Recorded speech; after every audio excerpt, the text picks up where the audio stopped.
All right, so I have this case study that we did about Seven. There are some spoilers ahead, so just be aware. Um, as I learned earlier in this, the sound will not play if I play it on here, so I'm just going to link to the video in my description.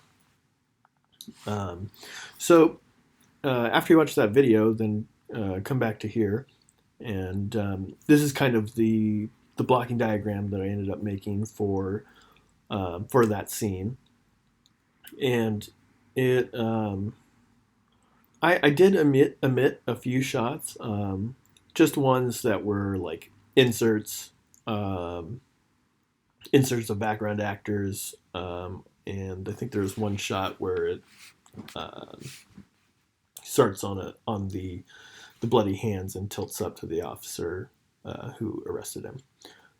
I just didn't really feel like they were really like main parts to the scene, and it would have just muddied up this diagram to let you really understand what they were doing. So, I just decided to omit them. Um, so, just kind of showing you guys what shot designer is really capable of. The cool thing that they have um, is they have the ability to link storyboards to your images, which you saw earlier, and then we can hide those, and then we can make animations of what is actually happening in the scene. So I'm just going to go through and show you what happens. So John Doe character Kevin Spacey is walking here. Uh, Morgan Freeman and Brad Pitt walking up the stairs. And in that first shot, we have this camera pushing behind him, and then this camera tracking as they go up the stairs. And then the two characters turn around.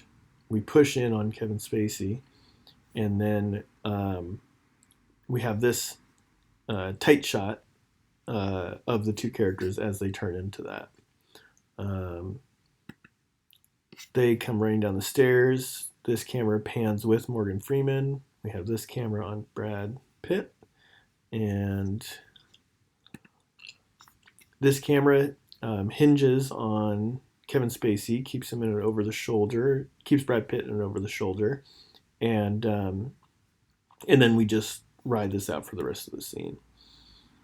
So, um, yeah, let me just take a look back at the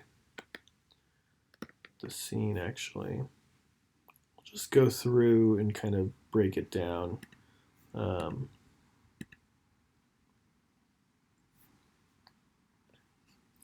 so, just with about we're just going to break it down in terms of all the things that we've been talking about so far.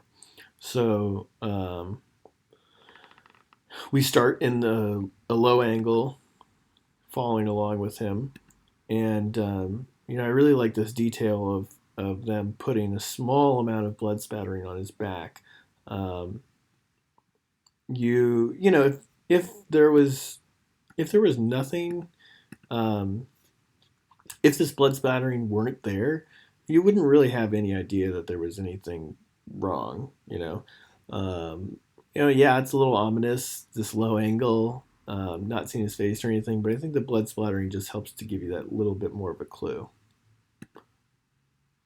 So follow with him, and then I think this is a really good example of like connecting shots a little bit because they start in this like medium two shot, and then they dolly over, and it um, turns into like a wide shot, and then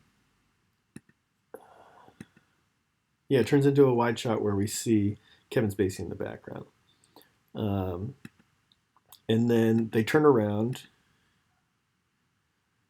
and then this is the first time that Kevin Spacey is revealed in this movie, so it's definitely a big moment in the film.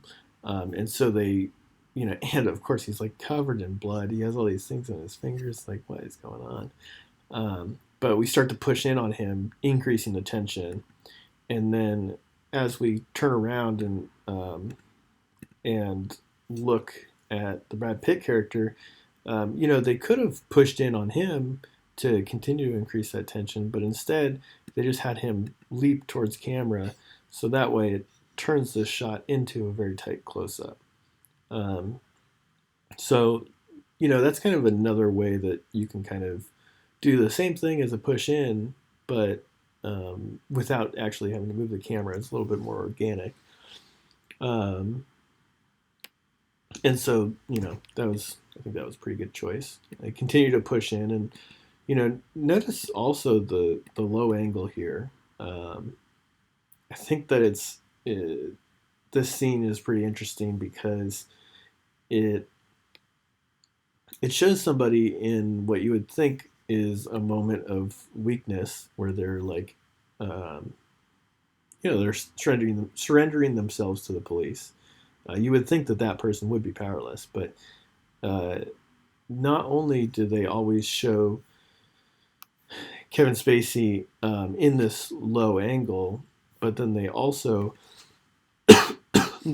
start the scene looking down at Brad Pitt and Morgan Freeman, and I think that it was like, I think that the stairs here were definitely a choice, because they could have had them like walking along this courtyard or whatever, but they wanted to look down at them, and they thought, well, let's instead of just having a high angle, let's give ourselves a reason to look down. So they decided just to stage it on the stairs. So, let's see, where were we? So they start to push in on him, and we see him go down to the ground. They cut to this wide shot, trying to let some of the air out of the scene a little bit, which you signify that it's going to be over soon.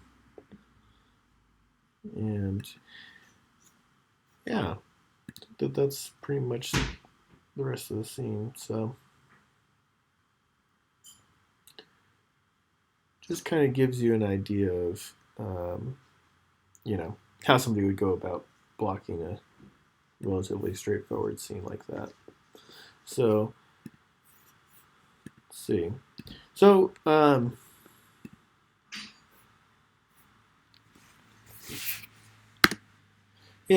and the great thing about Shot Designer 2 is that you can generate it'll automatically generate shot lists from your blocking diagram. So I didn't really make this shot list, but I made this blocking diagram, and I connected the storyboards to it, and it then created this shot list for me.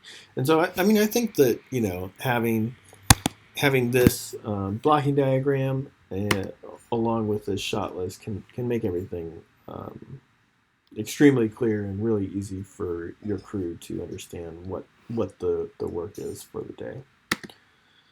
And that's the end of my presentation. I hope you enjoyed it, and I hope you understand a little bit more about blocking and camera movement now. Okay, thank you.